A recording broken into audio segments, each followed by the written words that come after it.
Magandang hapon mga kahuan.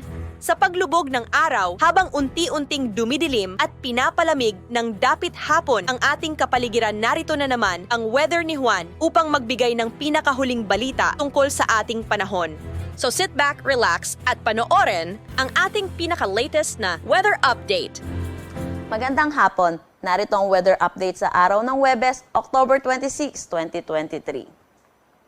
Northeast monsoon pa rin or hanging amihan ang nakakaapekto dito sa Northern at Central Luzon, kaya't asahan natin na makakaranas ng bahagya hanggang sa maulap na panahon na may kasamang pulu-pulong mahihinang pag-ulan dito sa Ilocos Region, Cordillera Administrative Region, Cagayan Valley, pati na rin dito sa Central Luzon.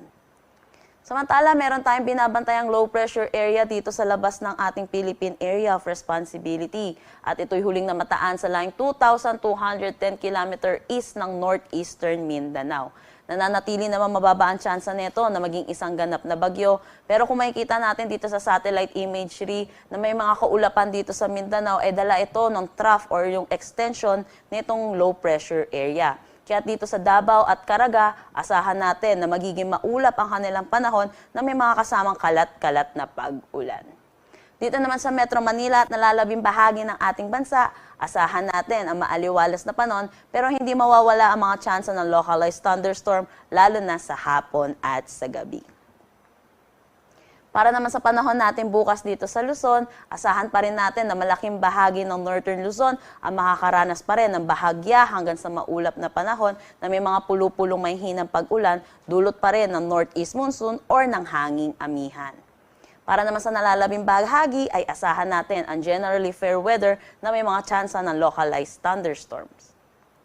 Ang temperatura dito sa Metro Manila ay maglalaro between 23 to 31 degrees Celsius, sa Lawag 24 to 32, Tugigaraw 24 to 32, Baguio 17 to 24. Dito sa Tagaytay 23 to 30 degrees Celsius, Legazpi 25 to 33 degrees Celsius. Dito sa Calayan Islands at Puerto Princesa maglalaro ang temperatura between 25 to 32 degrees Celsius. Dito sa Visayas ay asahan natin na magiging maaliwalas ang kanilang panahon na may mga tsansa pa rin ng localized thunderstorm lalo na sa hapon at sa gabi. Malaking bahagi ng Kabisayaan ay makakaranas ng temperatura between 25 to 32 degrees Celsius.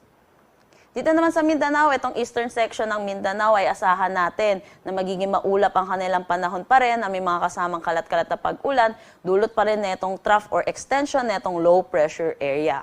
Pero ito naman sa nalalabing bahagi ay asahan natin ang maaliwalas na panahon. Ang temperatura dito sa Cagayan de Oro ay maglalaro between 24 to 31 degrees Celsius, Zamboanga 25 to 34 degrees Celsius at Davao 24 to 31 degrees Celsius. Wala tayong nakataas na anumang gale warning sa anumang seaboards ng ating bansa, pero dito sa Northern Luzon ay asahan natin ang moderate to rough na kondisyon ng karagatan at slight to moderate naman para sa nalalabing bahagi. Dako tayo sa magiging panahon natin sa susunod na 3 araw dito sa mga piling syudad sa ating bansa. Saturday and Sunday sa Metro Manila, Baguio, Legazpi, Metro Cebu at Metro Davao, asahan natin na magiging bahagya hanggang sa maulap na panahon na may mga kasamang pag-ulan dahil pa rin dito sa Northeast monsoon or possible shear line. Pero dito sa pagdating ng Monday, araw ng eleksyon, ay asahan natin dito sa Legazpi ay makakaranas sila na maulap na panahon na may mga kasamang pag-ulan dulot ng shear line. Pero sa nalalabing bahagi, Metro Manila, Baguio, Metro Cebu at Metro Davao, asahan natin ang generally fair weather pero hindi mawawala ang mga tsansa ng localized thunderstorm lalo na sa hapon at sa gabi. Sa Metro Manila, maglalaro ang temperatura between 23 to 30, Baguio 16 to 23, Legazpi 24 to 32, Metro Cebu 24 to 31, Metro Davao 24 to 32 degrees Celsius.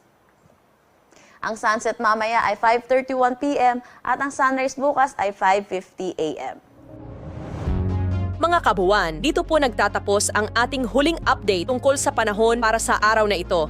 Naway nakatulong sa inyo ang ating weather updates. para sa inyong pang-araw-araw na update, trivia at kaunting dagdag kaalaman tungkol sa panahon at klima ng ating bansa. Siguraduhing pindutin ang subscribe button at huwag kalimutang i-click ang notification bell para siguradong makakatanggap ka ng notification update sa tuwing may bagong palabas na video ang Weather ni Juan. Abangan ang susunod na Weather ni Juan update bukas po ng umaga. Ingat palagi at maraming salamat mga ka-Juan!